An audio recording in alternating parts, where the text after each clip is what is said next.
Pueden tomar asiento, hermanos. Acompáñenme a Efesios capítulo 6.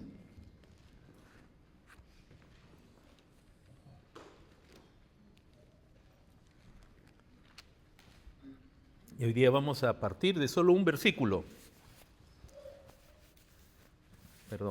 El versículo 4, con el cual empezamos el servicio,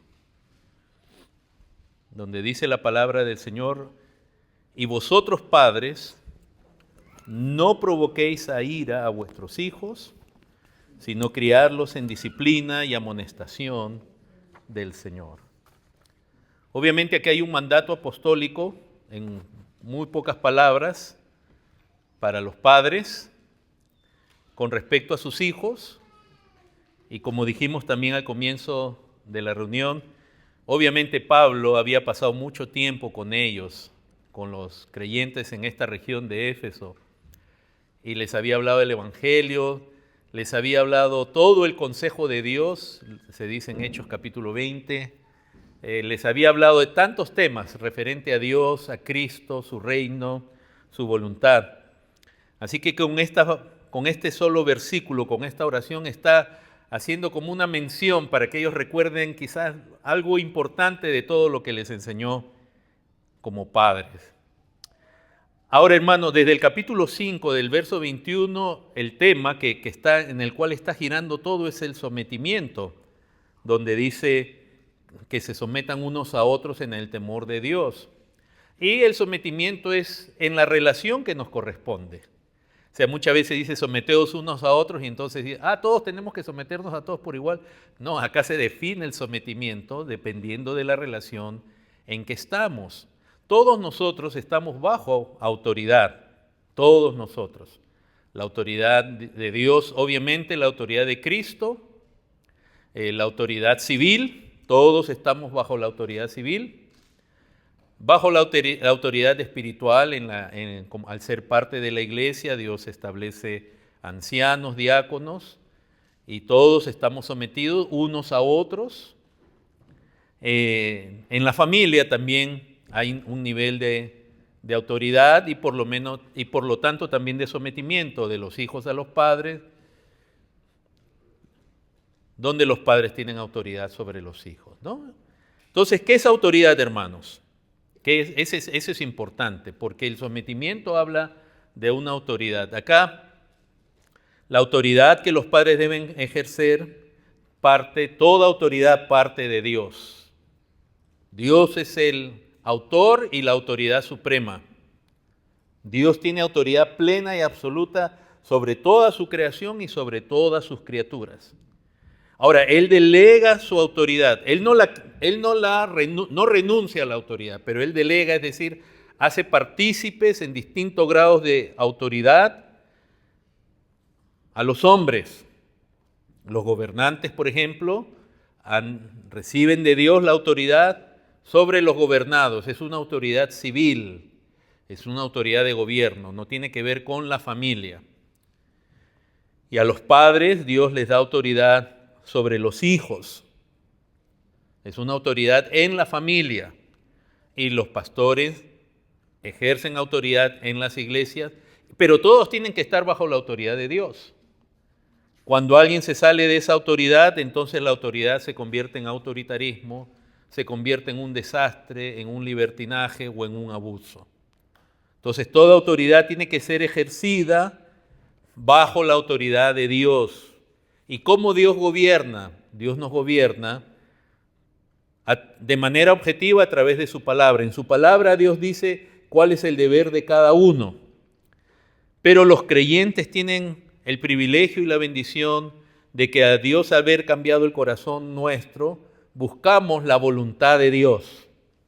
En cambio, el hombre no regenerado se revela a la voluntad de Dios y proclama su propia independencia, se declara a sí mismo autócrata, es decir, su propia ley. En vez de estar bajo la autoridad de Dios, busca su propia autoridad. Pero Dios a todos nos va a llamar a cuentas.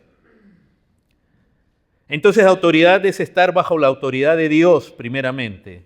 Y segundo, es ejercer la autoridad delegada de Dios en lo que nos corresponde. Y a los padres Dios les ha dado autoridad sobre los hijos.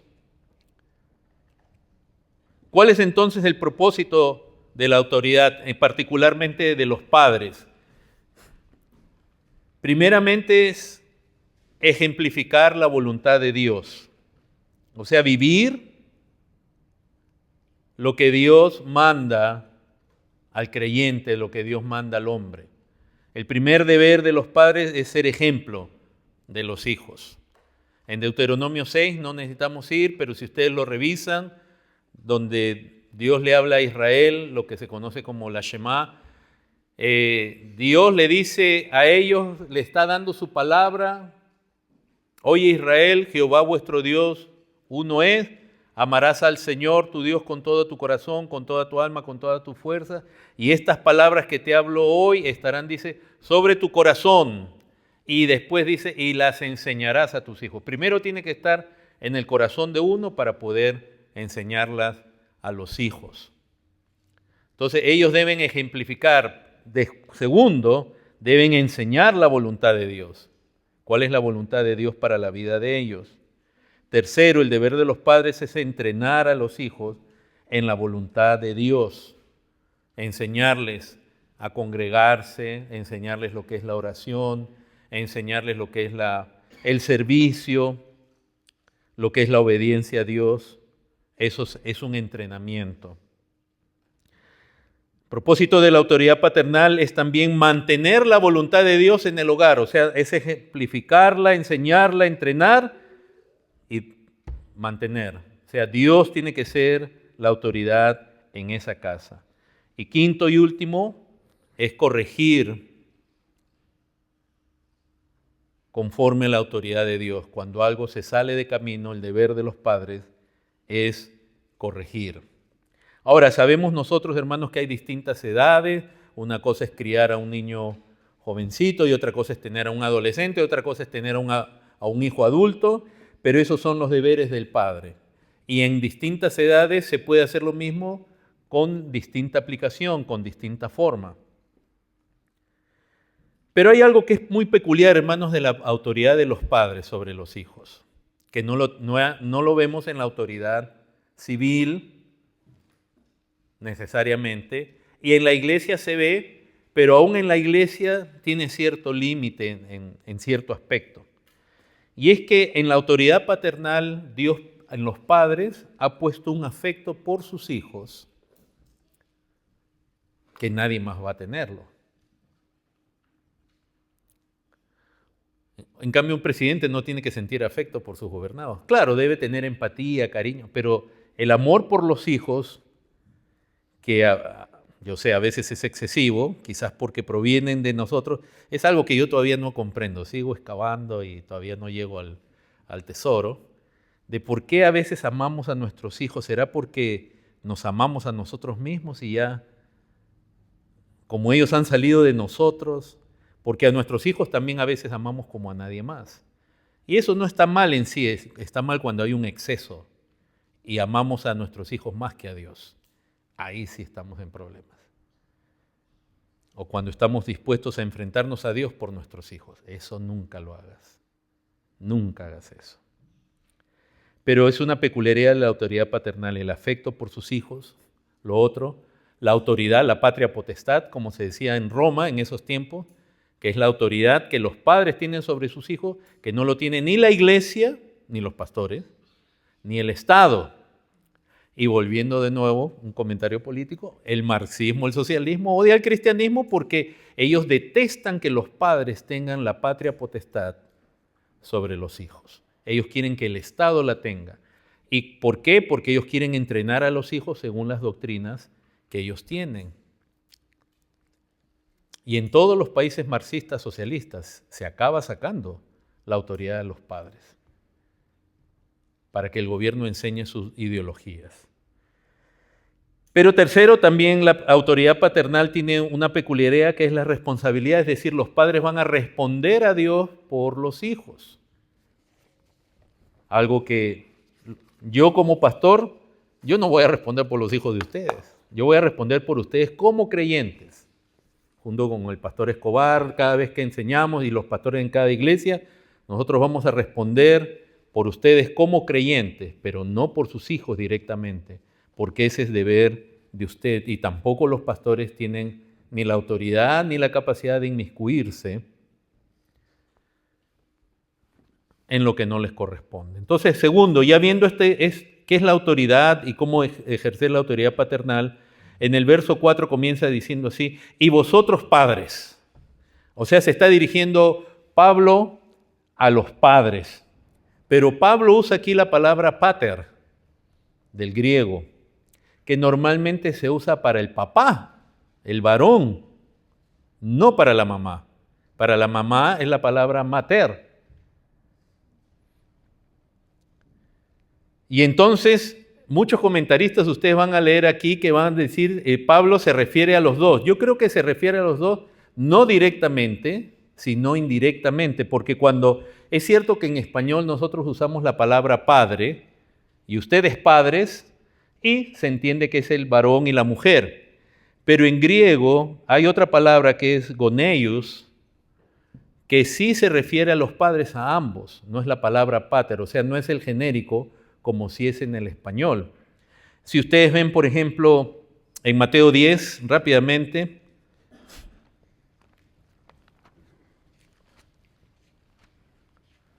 Mateo 10, verso 21, el Señor, hablándole a sus discípulos, les dice: el hermano entregará la muerte al hermano y el padre al hijo. Y ahí dice el pater, se refiere al papá. Y los hijos se levantarán contra los, y ahí no usa la palabra pater, ahí usa la palabra goneios en plural, y se refiere al papá y a la mamá. Hay esa distinción en las mismas escrituras. Lucas 2, por ejemplo, vemos que el Señor, verso 27, cuando Simeón adora a Dios al ver al Señor como un bebé, dice, verso 27, movido por el Espíritu, vino al templo. Y cuando los padres del niño Jesús lo trajeron al templo, los padres plural, ahí es goneios, de nuevo. O sea, se usa esa palabra griega para padres en plural, refiriéndose al papá y a la mamá. En el mismo capítulo, en el verso 41, cuando el Señor, entre comillas, se les pierde, en el verso 41 dice: iban sus padres todos los años a Jerusalén en la fiesta de la Pascua. Sus padres, de nuevo es la misma palabra, con ellos. Papá y mamá, se refiere a José y a María. Y si volvemos a Efesios capítulo 6, entonces, pero acá uno usa la palabra plural para el papá y la mamá, usa la palabra pater, refiriéndose al papá. Entonces, no importa, hermanos, no vamos a entrar en un debate, porque aunque se esté dirigiendo quizás al papá, pero por implicancia también se está refiriendo a la mamá, porque el trabajo de ser padre no es solo del papá, es de los dos, o sea, son un equipo. Pero Dios está, yo creo, haciendo el énfasis en el padre. Porque acá sí ustedes, hermanos varones, ustedes son los responsables ante Dios por el hogar. El mismo Pablo usa la misma palabra para padres cuando habla de que hombres que serán de los últimos tiempos, y entre ellos da las características, dice, de hijos desobedientes a sus padres. Goneios. Pero pater es el padre, el papá. Pero entonces no quiere decir que la mamá acá está excluida. Al menos no lo veo así. Por eso yo no tengo ningún problema con que alguien diga, se refiere a los dos. Sí, yo digo por implicancia o indirectamente se está refiriendo a los dos. Porque el trabajo de criar a los hijos se le ha entregado a los dos. Pero creo que Pablo, como hace muchas veces en sus cartas, está poniendo un énfasis en los varones. Por ejemplo, cuando él habla de la oración en 1 Timoteo capítulo 2, dice varones. Levanten manos. O sea, porque la oración normalmente, y sobre todo ahora, se le deja a las mujeres. La vida espiritual ahora se ha dejado en manos de las mujeres. Y no quiere decir que las mujeres no pueden participar ni tienen un lugar importante. Me refiero que los hombres han dejado el lugar de responsabilidad que tienen en la vida de iglesia y en la vida de familia y aún en la sociedad se lo han dejado a las mujeres y ellos fácilmente han caído en un estado de pasividad. Pero no es el padre el que va a responder ante Dios primeramente, la mamá también. Dios ha puesto la responsabilidad del hogar en el varón, en el esposo. ¿Y cómo lo sabe, hermano? ¿De dónde saca ese cuento usted? 1 Corintios 11.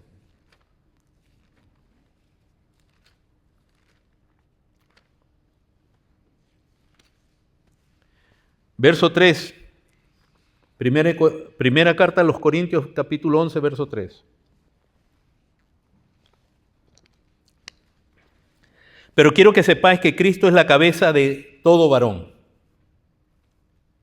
Y el varón es la cabeza de la mujer y Dios la cabeza de Cristo. Hay un orden. Ahora, que el varón sea la cabeza de la mujer no quiere decir que el varón gobierna como quiere. Él tiene que estar bajo Cristo, así como Cristo está bajo Dios, su Padre.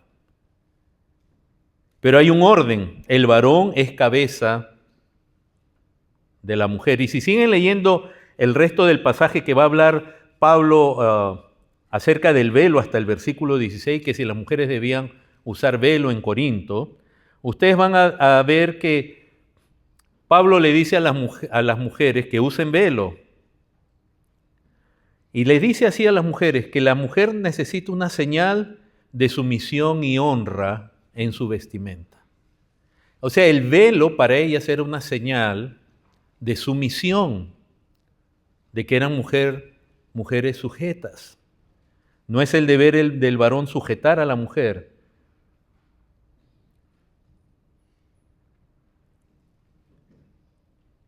En el verso 7 van a ver que la palabra de Dios dice que la mujer es gloria del varón.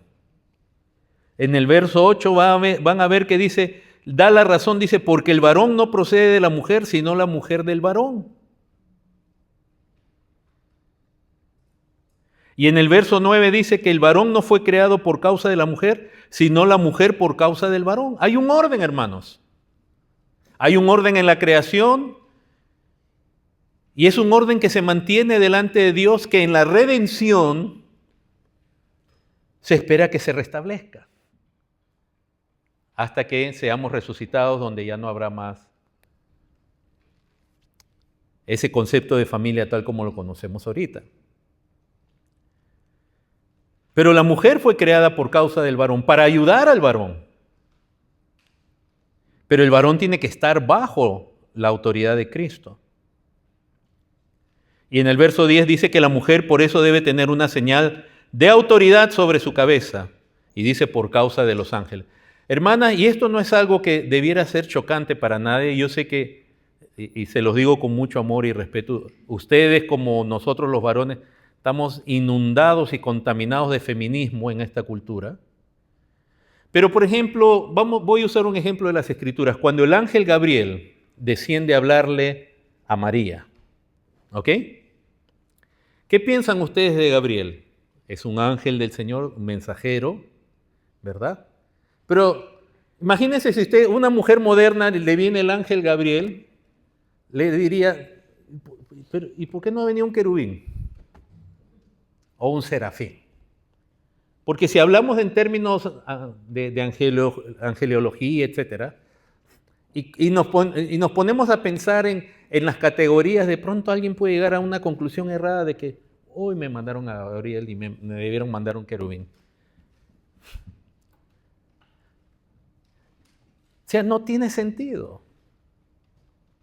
Gabriel, Dios en su voluntad, quiso que hiciera ese trabajo. Es un ángel de Dios. En los cielos no hay discusión de autoridad, de quién está más arriba y quién está más abajo. Aún entre los ángeles tienen distintas funciones. Miguel tiene otra función distinta que Gabriel. Y jamás nos pondríamos a pensar y a corromper un pasaje como la visita de Gabriel por pensar en, pero ¿por qué? Si quién es mayor, quién es menor en los cielos. Pero aquí sí se hace ese énfasis. ¿Y quién lo hace? Lo hace el mundo. El mundo rechaza lo establecido por Dios.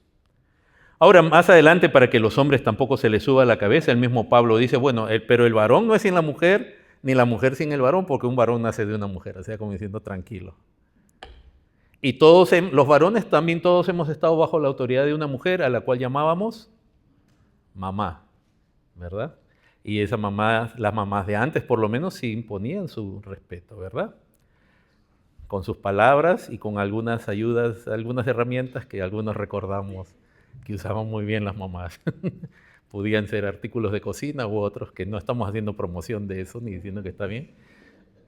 Pero nos recordaban que tenían autoridad, ¿no? Y por ahí, por eso en casa nosotros, varios cucharones soperos daban vergüenza cuando venía a visita porque ya no tenían forma de cucharón, sino de otra cosa, y etcétera, etcétera. Entonces, aún los varones en cierta etapa estamos bajo la autoridad de una mujer. Y debieran estarla ustedes jóvenes, ya hablamos de ustedes la semana pasada. Entonces, hermanos, sí, yo creo que está muy correcto si se dice que acá se refiere a los dos, aunque la palabra se refiere al varón, porque el matrimonio debiera ser una unión de cuidado y de amor, como dice, de sacrificio por parte del varón, como lo dice Pablo en este mismo capítulo, en el capítulo 5, al varón, y de sujeción y armonía de parte de la mujer, y ambos bajo la autoridad de Cristo. Pero sí es cierto, la familia está dañada por el feminismo introducido en la iglesia en la corriente llamada igualitarianismo, que somos iguales en todo y no se hace una distinción, que hay diferencia en la autoridad, en la posición y en las funciones. El igualitarianismo agarra versículos que se usan para hablar de cosas que sí son comunes y generales para todos, por ejemplo, la salvación, y lo aplican a todo, como diciendo, ve, el hombre y la mujer son iguales en todo y las mismas funciones, y no. Se agarra Gálatas 3, donde se dice que en Cristo ya no hay varón y mujer. ¿Se dan cuenta? No hay varón y mujer, en Cristo somos igualitos. Pero también dice no hay esclavo ni libre. Y el mismo Pablo le dice a los esclavos, si ustedes leen ahí mismo en Efesios 6, que se sometan a sus amos. No hay judío y gentil, o sea que somos una sola raza, una sola etnia, seguimos siendo diferentes etnias, pero ya no hay diferencias. Y en la salvación no hay diferencias. Pero sigue habiendo una autoridad, un orden y distintas funciones. Y mal hacemos en no respetar la posición y la función que a uno le corresponde. Imagínense, hablando de la vida civil, que yo vaya a la casa del gobernador y digo, tengo una buena idea para una ley y me tienen que hacer caso. De frente, amárrenlo a ese y sáquenlo de acá. O en mi trabajo, que yo comience a imponer, a usurpar autoridad y comience a decretar, a mandar cosas que solo le corresponde quizás al dueño de la empresa o a los gerentes de esas áreas. Pero en el matrimonio parece que no tenemos a veces esa claridad. Esa rebelión comenzó, todos sabemos, en el huerto. Eva se independizó, ahí comienza realmente el feminismo. Eva tomando el fruto, desconfiando de Dios. Dios la había creado, había puesto un orden, todo estaba muy bien, pero Eva primero desconfía de Dios, como diciendo lo que Dios ha dicho no es cierto, creyendo una mentira. Dios me quiere limitar a mí como mujer. Satanás me está diciendo que yo puedo ser como Dios, sabiendo el bien y el mal, y Dios no me dijo eso. El feminismo parte de la idea de un Dios el cual la mujer debe rechazar en sus mandatos. Y por lo tanto, ¿por qué? Porque es un mal Dios en el fondo, o es un Dios que se ha equivocado o no quiere lo mejor para la mujer. Ese es el Dios del feminismo. Y por lo tanto la mujer tiene que independizarse. E independizarse significa rebelarse contra Dios y contra el marido. Pero no solamente eso, sino que implica también someter al marido, porque le tienes que dar del fruto y él tiene que comer, y entonces así van a ser happy forever and ever.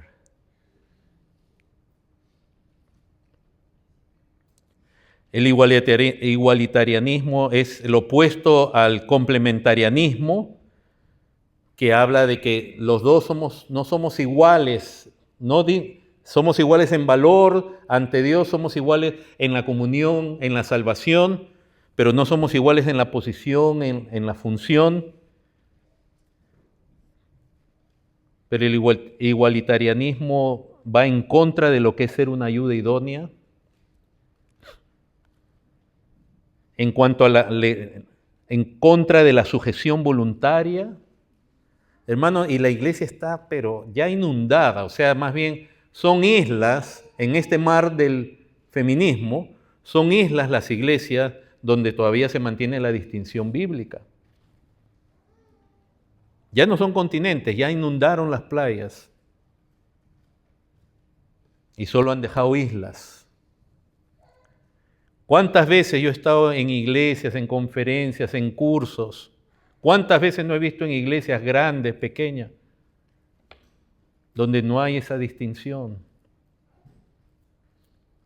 Y si no hay esa distinción en las iglesias, tampoco lo hay en la familia.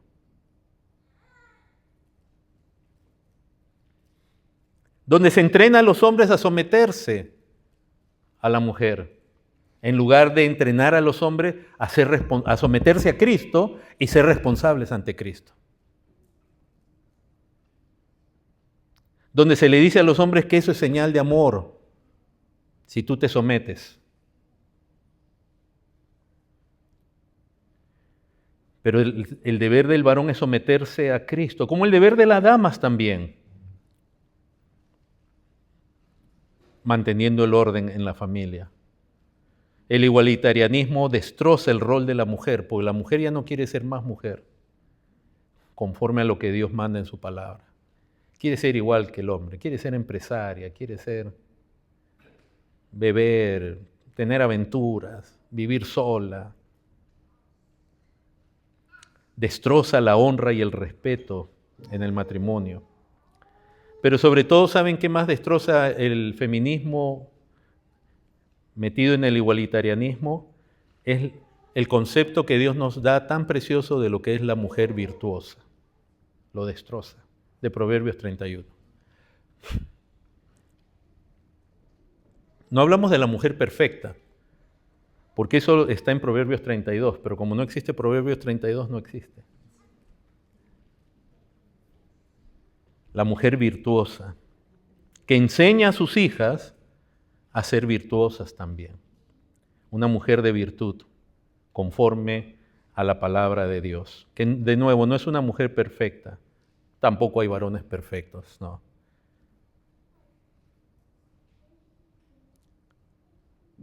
Que es una mujer que es de honra en su vida espiritual, en su vida moral, en su vida laboral, también trabaja, produce. Es una mujer de virtud. Entonces, hermanos, así como el igualitarianismo, el feminismo ha causado mucho daño en la relación entre esposos, y estoy tomando ese tiempo, hermanos, porque eso afecta mucho cómo se crían los hijos. Si no hay un orden en el matrimonio, la crianza de los hijos va a ir por mal camino. Porque si uno jala para un lado y el otro para el otro, ¿cómo se va a criar a los hijos? Si el esposo no está bajo la autoridad de Cristo y de su palabra, ¿quién guía ese barco? Y lamentablemente a veces hay muchas damas desesperadas, en cierta manera necesitadas, cuando el varón no toma esa posición. Pero del mismo modo también puede ser muy dañino cuando se opina distinto. Yo creo que no hay problemas, hermanos, realmente no hay problema en decir, esta es mi posición y esta es mi posición. El punto es, ¿qué dice Dios? ¿Qué dice Dios acerca de esto? Entonces el machismo también ha causado mucho daño, que es cuando al hombre le gusta distinguir los roles, pero por conveniencia personal. Cuando los hombres, los varones, han limitado el potencial de la mujer. Cuando antes a las mujeres se les decía que ni siquiera podían estudiar porque ellas eran mujeres, que el estudio era solo para los varones. Cuando se somete a la mujer a una dependencia para que siempre esté sujeta. El machismo que trae un maltrato. El machismo que implica la falta de cuidado, el abandono de la mujer. La infidelidad, o también el machismo cuando habla de la imposición por fuerza. Como hemos dicho entonces, hermanos, el deber de los varones en el hogar es de presentar y representar a Dios y ejercer esa posición con la esposa y con los hijos, y ambos, la esposa y el esposo, hacia los hijos. Tercero, dice, ustedes padres, Efesios 6, 4. Entonces sí, puede ser los dos, pero debe haber una armonía bajo la autoridad de Dios. Cada uno debe conocer su rol, su posición. Pero dice, no provoquéis a ira a vuestros hijos. No provocar a ira, el mandato. Primero, ¿a quiénes se le dirige? A los padres. ¿Qué cosa? No provoquen a ira a sus hijos. Esta ira, hermanos, si Pablo está diciendo, no los provoquen a ira, se refiere, no los provoquen ustedes a una ira injustamente o injusta. O sea, no hagan con ellos algo malo, indecente, abusivo, cruel, que produzca en ellos esa reacción. Porque hay distintas clases de ira. Contra el mismo Señor Jesucristo se airaban los fariseos, y esa no es una ira justa, es una ira mala, pecaminosa, porque se están rebelando contra Cristo. O sea que el punto de este pasaje, cuando dice no provoquéis a ira, Pablo no puede estar hablando de cualquier ira. O sea, no se trata que si tu hijo se enoja, tú ya no sigas, sino de la ira que es injusta, que es abusiva. Es una ira que de pronto se provoca en los hijos al tratarlos con indiferencia, como si no tuvieran valor, o con aspereza, cuando se trata a los hijos con aspereza sin ninguna razón, o aún con desprecio. Hay gente que parece que odia a sus hijos. ¿Cómo se provoca ira a los hijos? Dándoles tareas o responsabilidades que no les corresponde a su edad.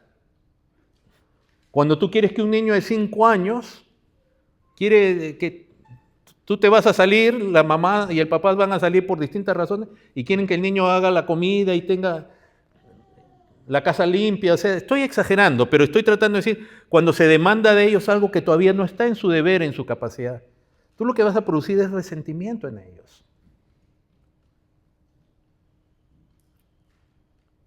Entonces no se trata que no darles responsabilidades, pero es de acuerdo a la edad, de acuerdo a la capacidad que ellos tienen.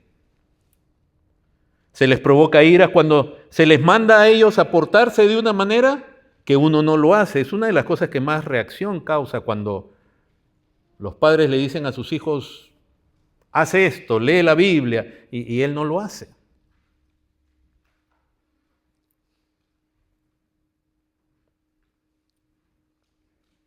Es una de las cosas más que causan mayor reacción en los jóvenes.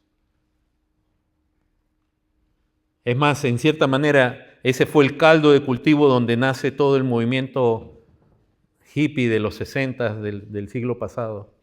Esa rebelión de los jóvenes contra sus padres porque vivían en una hipocresía. Y en esa ira los jóvenes se volcaron y se fueron al otro extremo, se volvieron peor que sus padres.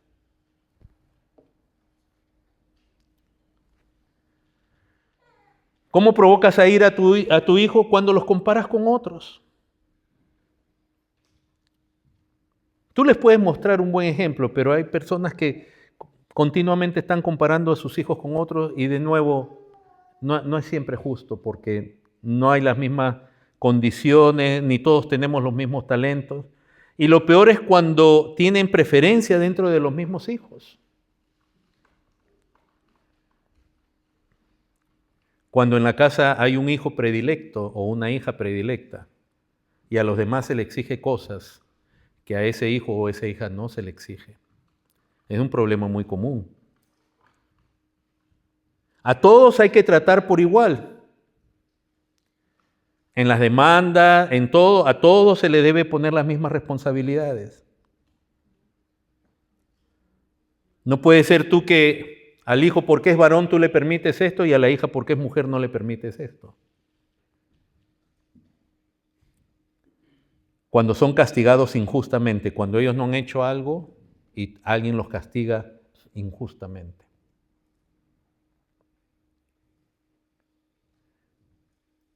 Y a otros no. Hay situaciones donde hay padres que vienen del trabajo cargados, cansados, y es como si trataran de desquitarse con alguien y encuentran en los hijos la víctima perfecta para tratarlos ásperamente o aún para castigarlos por cualquier cosa. A ver, tu cuaderno, tus notas. Pero realmente lo que tienen ellos es un problema. Entonces Pablo, cuando dice no provoquéis a ira, habla de injustamente provocar la ira. En otras palabras, Pablo no está hablando de la ira, de la rebeldía, es decir, Pablo no está diciendo, si se enojan con la disciplina, ya no sigas disciplinándolo, porque esa ira no es justa.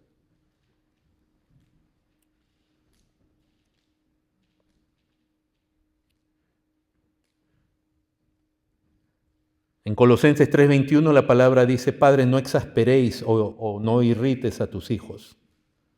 No los provoques, dice, para que no se desalienten.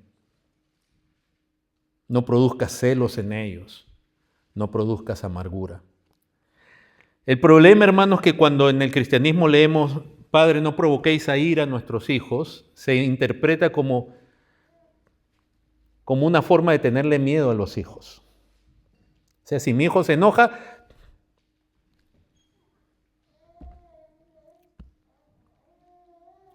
la ira que Pablo predicaba el Evangelio y cuántas veces fue perseguido, apedreado, cuántas veces se ganó enemigos. Y no dejaba de predicar el Evangelio. Esa ira es injusta, la ira de los hombres. Pero Pablo era cuidadoso en su trato con todos.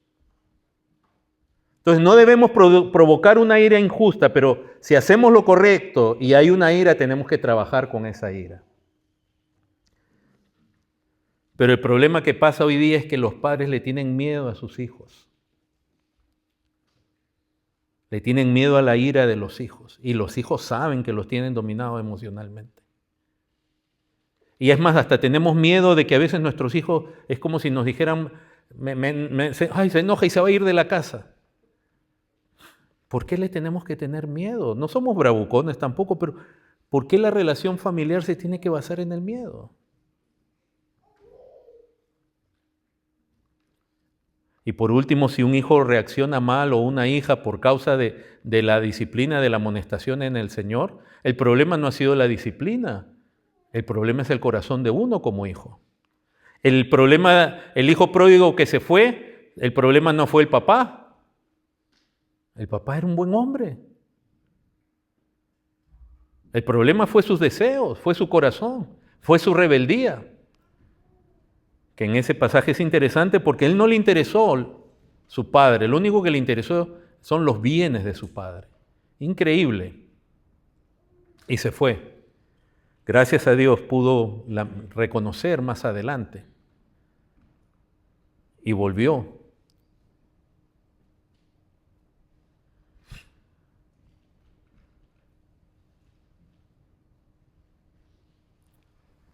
Porque cuando tratamos de contentar, hermanos, a los hijos por sobre el Señor,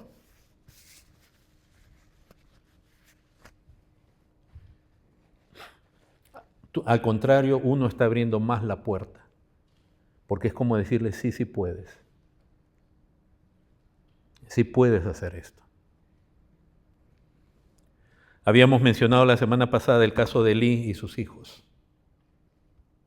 donde de parte de Dios viene la reprensión a Elí. ¿Por qué no los has estorbado? Tú eras el sumo sacerdote. ¿Por qué no impediste eso? Y hermanos, cuando nos corrigen, y todos nosotros hemos sido hijos, no siempre nos gusta la disciplina. Desde los horarios de ir a la cama y todo ello, no siempre nos ha gustado lo que los padres nos han dicho. Pero ese no es el criterio por el cual se insiste o no con la disciplina. Hermanos, no debemos irritar a los hijos en ese sentido, como dice también en Colosenses. No debemos provocar a que ellos hagan las cosas por razones indebidas. No debemos irritarlos injustamente, ni no debemos provocarlos a que ellos hagan las cosas por razones indebidas, como piensa en ti, no pienses en los demás, o tú eres mejor que los demás, o haz esto por dinero, por beneficio material. Yo recuerdo algo que nunca se me ha olvidado, es un par de hijos que vivían en la misma cuadra que yo vivía, que sus papás le daban dinero para que ellos tiendan su cama y hagan la habitación. Y sus papás tenían dinero. Esa no es una manera de formar. Tú los estás provocando a lo indebido, a que hagan todo por interés. Si hacían el jardín, tan.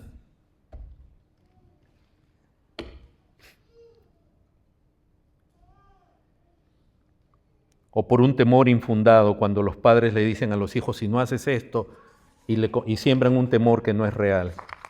Sino que lo último dice, criarlos en disciplina y amonestación del Señor. Hermanos, la disciplina va a hacer énfasis en las acciones, en la formación, y la amonestación en lo que se le dice a los hijos. Pero lo primero que dice, criarlos en la disciplina y amonestación del Señor. Es decir, tiene que ser conforme a lo que el Señor dice,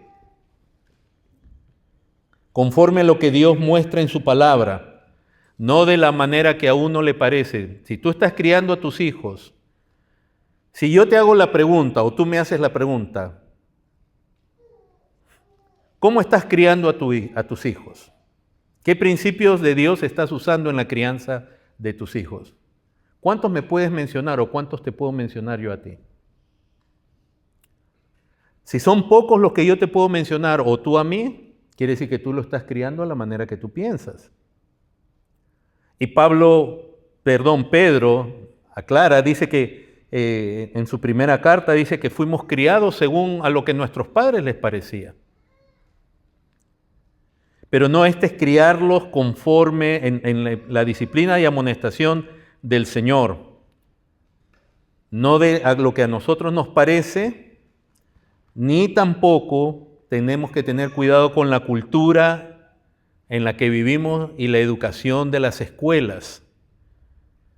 Hermanos, las escuelas están diseñadas para entrenar a sus hijos moralmente de una manera que no es cristiana.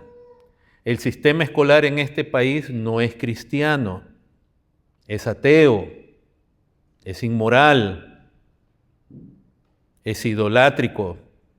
Se celebra Halloween, pero ya no se celebra Navidad para no ofender a los que no son cristianos. Y usted manda a sus hijos a las escuelas 7, 8 horas al día y todos esos chicos que no son creyentes están con sus teléfonos siguiendo artistas famosos.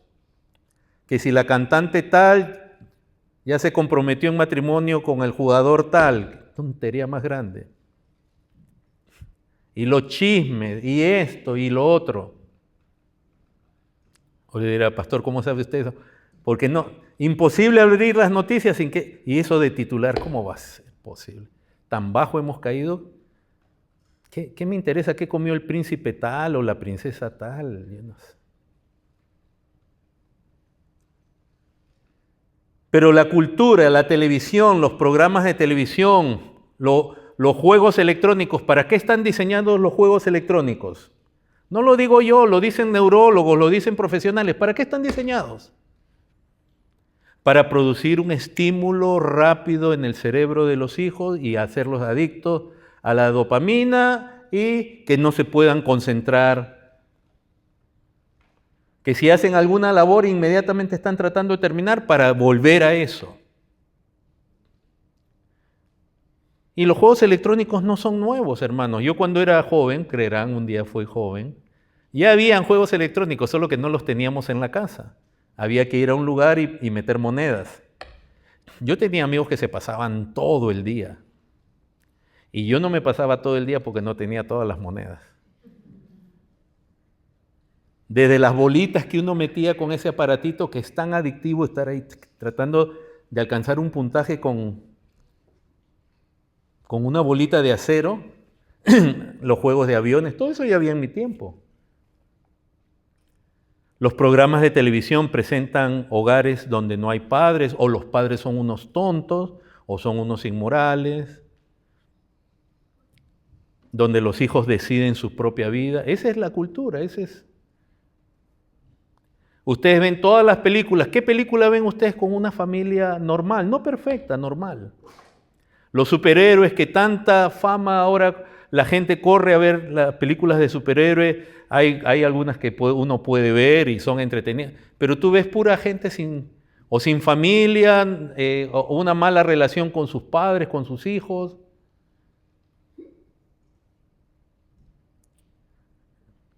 Y de nuevo, y en la escuela pública. Y usted manda a sus hijos a la escuela pública y ahí lo están en una inmersión atea, de placer, de diversión. Entonces, hermanos, es una lucha muy, muy, muy fuerte. Acá dice, criarlos en la disciplina y amonestación del Señor, y está la forma de criar de uno y encima la cultura y la llamada educación. Qué difícil. Qué difícil. Pero la palabra disciplina, cuando dice criarlos en la disciplina, esa palabra paideia, de donde viene paidagogos y otras palabras que se usan para aprendices, etc., es un tutor, un educador, un entrenamiento. Es alguien que va a formar la mente, la moral, hábitos, y este es el énfasis aquí, hábitos, prácticas, dice, por medio de mandatos y admonición, o sea, amonestación.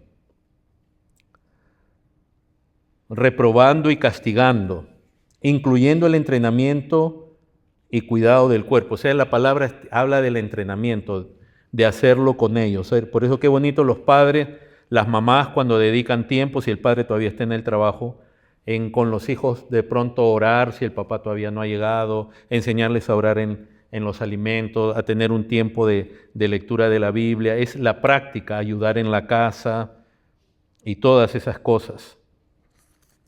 Y el padre también, obviamente, si es cosas que corresponde, que está conforme a lo que Dios manda, se puede hacer. Esa palabra a veces se traduce como castigo en Hebreos 12, 5, 7 y 8, cuando dice no menosprecies el castigo. Pero también se traduce como instruir en 2 Timoteo 3, 16, cuando dice que la palabra de Dios es viva y eficaz y útil y dice instruir en justicia, es la misma palabra. Entonces el énfasis de la palabra disciplina está en la formación de hábitos, en el carácter, en la moral, en la fe, basados en la obediencia. El punto es la obediencia, que aprendan a obedecer. Primeramente va a ser a ti, pero después en alguna etapa de su vida ellos van a estar solos con Dios, que aprendan a obedecer a Dios, que aprendan a amar y a temer a Dios. Y la palabra amonestación es una palabra que sí tiene que ver con no solo ya el entrenamiento con ellos y de ellos, sino con las palabras que se dicen. Pablo dice que las escrituras en 1 Corintios 10:11 están escritas para nuestra amonestación. Es cuando ya verbalmente el padre le habla a los hijos, el padre y la madre. Aquí el énfasis es, digamos, el entrenamiento verbal de los hijos. El decirles eso está bien o decirles esto está mal. ¿Cuál es el propósito? Y así terminamos entonces, hermanos. ¿Cuál es el propósito de criar hijos. ¿Cuál es el propósito? Primeramente debemos examinar cuál es el propósito de estar casados. ¿Qué somos como matrimonio?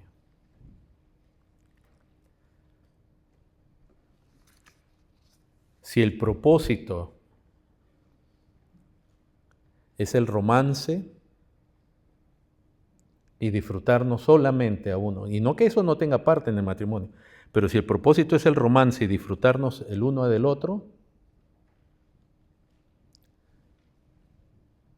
le hemos puesto prioridad a algo que no es la prioridad. El propósito del matrimonio es formar un frente unido bajo la autoridad de Cristo para así formar hijos para Dios. El fin de la crianza de hijos no es tener hijos felices, que uno desea que sean felices, sino de hijos creyentes en Dios. Y ese trabajo se nos encomienda para toda nuestra vida, pero hay distintas etapas. Una cosa es tener un hijo niño, joven y un adulto, pero uno sigue teniendo la misma responsabilidad, quizás ya no con la misma frecuencia, quizás ya no de la misma manera, pero uno sigue teniendo la misma responsabilidad con los hijos. Les invito a ponerse en pie, hermanos.